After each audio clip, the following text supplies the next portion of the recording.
bethu elalini uba kanti uyakwazi ukubavusa abantu abafile baphinde baphile. Ngoku ke emnqweneni wakhe wathi ebenqwenela ukuthi inkosi yami lento ayithunywe uThixo ngoba akumelanga ba iyaziwa apha ekhaya kuphela engamelanga futhi uba mayaziwe apha elalini ingathi ingake ihambe yaziwe lilizwe lonke wathi ndixaki uba njani. Namhlanje ngiyajabula kakhulu nxa uThixo eye walenza lelo cebo lokuba lamazwi kaThixo awaye waphathisiwe azowahambisa ngolhlobo. Ndiyaqonda uba nje masilapha nje liyahamba ilizwi likaThixo all around i-Eastern Cape konke wonke amazwe. Ndiyaqonda uba sikumazwe wonke njengoba silapha nje uThixo wenzile ngecebo lakhe ukuze ilizwi lakhe lihambe. Hayi siyabulela kakhulu uThixo. Haleluya. Hey, uThixo uyavutha. Umlilo uThixo akafani nabantu. Izinto zakhe siyamangalisa and ithetha ukuthi lonto ubuThixo wenza lento usihoyile noko uThixo uyasithanda. Uyasithanda uThixo. And ekusithandeni kwakhe akasithandi kuba silungisile. Usithande singekalungisi. Ukulungisa oku usingenisa kuko seleqalile ukusithanda.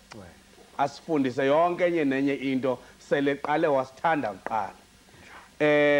Babukele emakhaya sizawunika uTata uZulu akatsho elokugqibela okwanamhlanje uyabuya kula veki and ithetha ukuthi lonto leyo ze ubangaba andiyenzanga indlela yoba makabuye nize nendisole nendimangalele nakuThixo uba kutheni ngenzekanga lonto uba makaphinda abuye. Ndiyazimisa phambi kwenu naphambi koThixo uba ndophinde ndize naye kuni azobetha omnye umcimbi ngamanye amazwi anabe yabona bethe uqala apha emva eze ngezinto ezenzekileyo kuye ufika kakhe ke labafileyo njalo ade ufika abonane nenkosi uYesu abone uYosefu nabo bonke yonke lonto ayichazileyo. Usezawudlula ke apho livuma ithuba kule veki izayo not kuleya. Ake simnike ke uTata uZulu akatsho elokugqibela kubazalwana balindile ndiqinisekile banqangile and bothukile njengami. Nkosi yami. Befanele. Siyabulela tata wami uba undinikele thuba. Ngoku lokugqibela nje. Nami ndithi hayi inkosi ivuma kufanele sibuye. Sikwazi uba bathi abanemibuzo. Babuze. Yes. Ngoba nami ndabuza. Ngangoku uziqondela. Ndathi xa ndithunywa. Kuba ndake ndathi kula ndawo apho abantu bejonge entshonalanga. Ngabona khona abantu abathembekile bendibathembile uba noko madoda amakhulu lana anokuya eZulwini. Kwafumaniseka uba yeyi ayesihogweni wona. Asetshwini yesoko. Ngoku ndaba ndajala emphefumulweni wami ukuthi awu Thixo lana abantu abanjena nabo bayesihogweni nalaba nabo. Ngoku Nkosi yami nawe ndithume emhlabeni ndawufike ndithini kubo ngoba abakhulu. Uyabona nangaba uyoshuma uya kumfundisi wakho umzalwane ubonana njengomntwana umuntu ongena mbeko. Ngoku uyongena kanjani ebantwini abanjalo? Uthi uThixo ayingabi nexhala. Okokuqala nje izimisele kanje na ukholo. Ungazimiseli uba uzawukholwa njengomfundisi wakho. Dlula kuye. Alright. Kuyadlulwa kumfundisi. Na ukholwa madithi suziqhatha.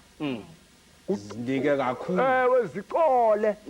Andithi njengomuntu ofuna isidanga ave funda njengonina noyise. Ngo.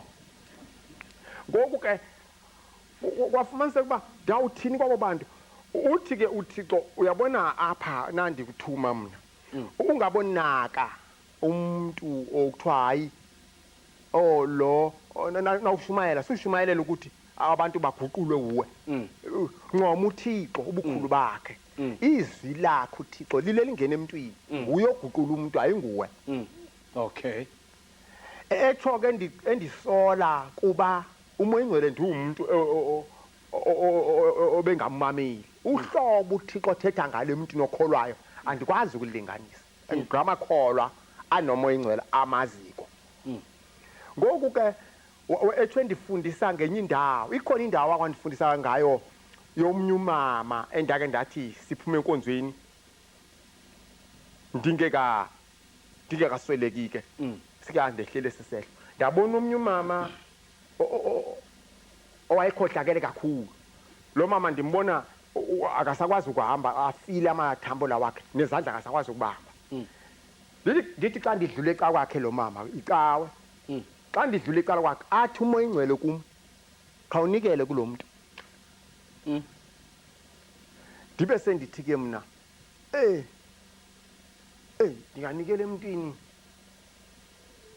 ewulihedeni lo mntu ndandimshumayezile kakabi nje ndiyayazi inkohlakalo yakhe ndiyawunikela kanjani ke emntwini onjalo ungafuni Thixo ongafuni Thixo yo ndithe ndidlule kanti le nto imenze buhlungu kakhulu uThixo endimnqulayo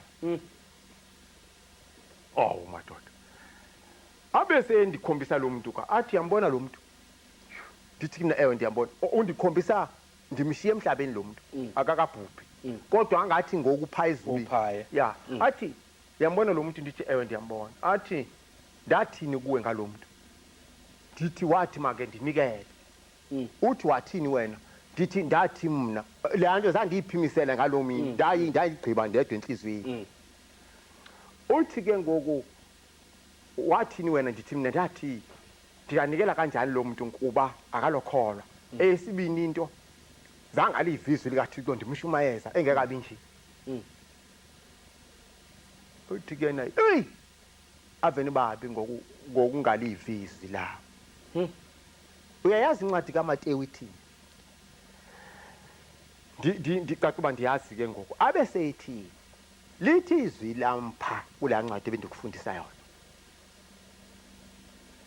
malukhanye ngokunjalo ukhanyise olwini phambi kwabantu ukuze bayibone imisebenzi yenu emihle yo bandincome mna Thixo okay kwacaca uba uhlobo akuthanda ngalo ukunconywa noba uthanda ukunconywa naliyedini na iyedini nje nalike lamncoma limncome ngathi ewe lithi ave mhlu uThixo walo muntu yo abonwaba uThixo uhlobo nwaba ngalo andikwazi ukulilinganisa ndithetha ukuthi kwathi na indifundisa ngalonto ndabona uba ilife siliyekile ukuthi uba na uncome uThixo wenza wahamba kahle phambi kwabantu uyashumayela ngelo hlobo futhi abantu baye bambona uThixo bamthanda uThixo wakho ngoku ke le nto imonwabisa uThixo nditsho ndisithi ke zininzi izinto abanokundibuza zona abantu umoya ingcwele uyandiphe ndibaphendule futhi benele ngakumba abakholwayo amen kutsho ukuthi ke kule veki zayo tata mawazilungiselele abazilungiselele hayi ke ningaphuthelwa siyabulela kakhulu kuThixo makhe ngokwesisithuba ke siye kuTata umqingwane uSam Mqingwana asiphe ingoma ethi Holy City.